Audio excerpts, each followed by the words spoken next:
Salam budaya. Apa kabar Anda semuanya? Semoga dalam keadaan sehat selalu.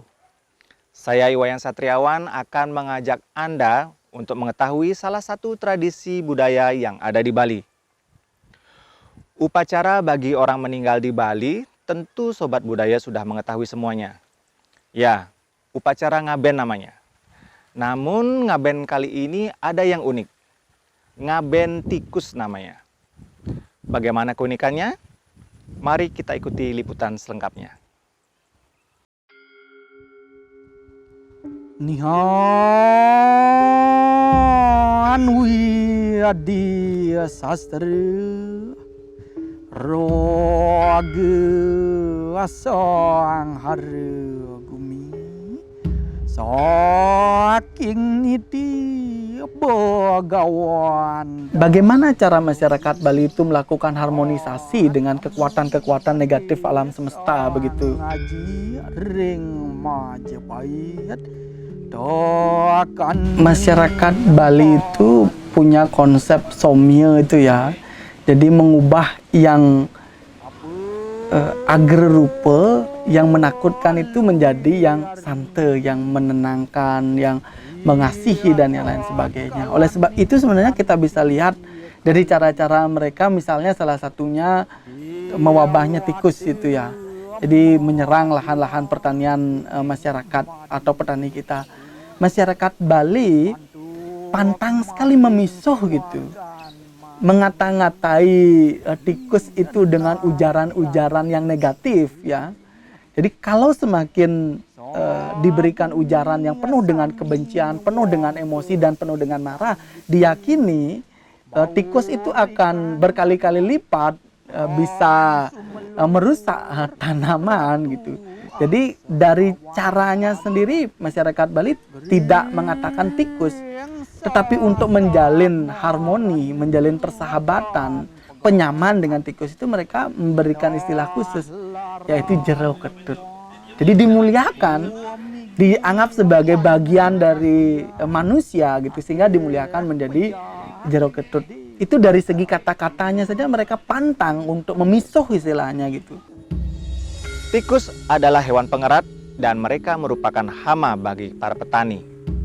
Namun mengapa mendapatkan perlakuan yang istimewa kali ini? Apa maksud dan tujuannya dari diadakannya ngaben tikus kali ini?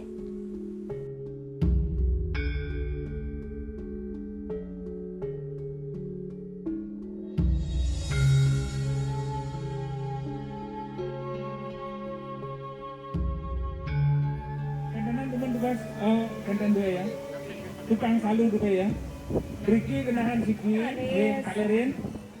Kemudian ritualnya gitu, jadi diaben gitu ya, sehingga kemudian tikus itu memiliki perlakuan yang sama dengan manusia karena dianggap sebagai bagian dari saudara gitu. Tentu kenapa tikus itu bisa datang ya karena ada ketidakberesan di lokasi misalnya, termasuk juga sarana upacara yang tidak kita persembahkan.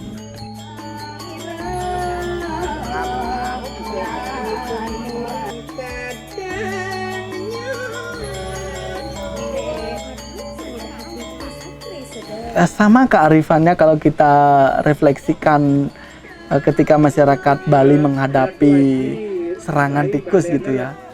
Jadi mereka tidak menganggapnya sebagai musuh yang harus di bumi hanguskan begitu, tapi mereka memiliki jalan-jalan yang sifatnya lebih diplomasi gitu, lebih diplomatis. Jadi kalau misalnya tikus ini bisa menjadi netral, menjadi santai, menjadi menenangkan, tidak lagi merusak dengan menyatakan jero ketut misalnya kan, cara itu mesti dipilih gitu. Jadi dari segi kata-katanya itu adalah usaha-usaha untuk menjalin diplomasi gitu. Jadi tidak dengan cara-cara yang bersifat kekerasan. Jadi sebaiknya untuk menetralkan keadaan ini kita juga perlu menata ujaran. Penataan ujaran ini kan termasuk bagian dari penataan pikiran sebenarnya. Wastranin bukan itu, wastranin bukan.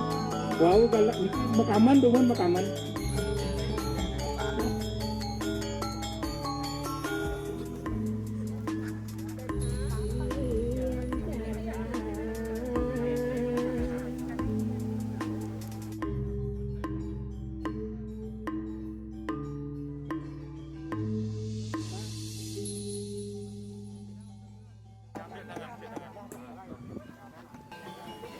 orang Bali itu identik dengan nyikse bulu, mulat sarira atau introspeksi diri.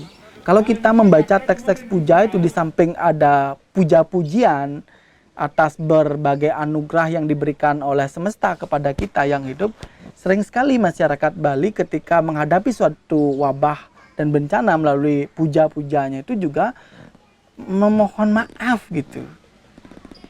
Jadi atas kesalahan-kesalahan yang sengaja ataupun tidak sengaja dilakukan, mengeksploitasi alam semesta, mengeksploitasi udara, tanah, air, dan yang lain sebagainya, maka di samping mereka memuji atas kebesaran anugerah yang telah diberikan semesta kepada kita, pada saat yang bersamaan kita juga perlu memohon maaf.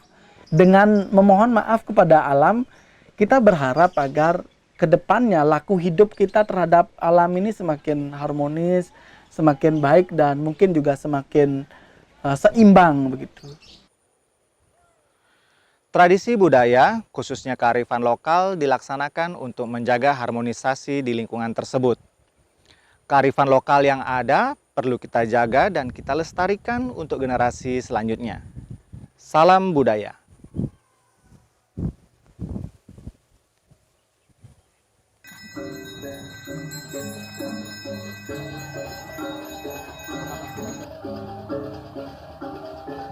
Kembali ke cara berpikir masyarakat Bali, kembali kepada cara berujar masyarakat Bali, dan kembali kepada laku hidup masyarakat Bali yang menempatkan alam semesta sejatinya tidak pernah dilepaskan dari kehidupannya dalam dimensi yang skala atau yang kasat mata maupun dimensi yang niskala atau tak kasat mata.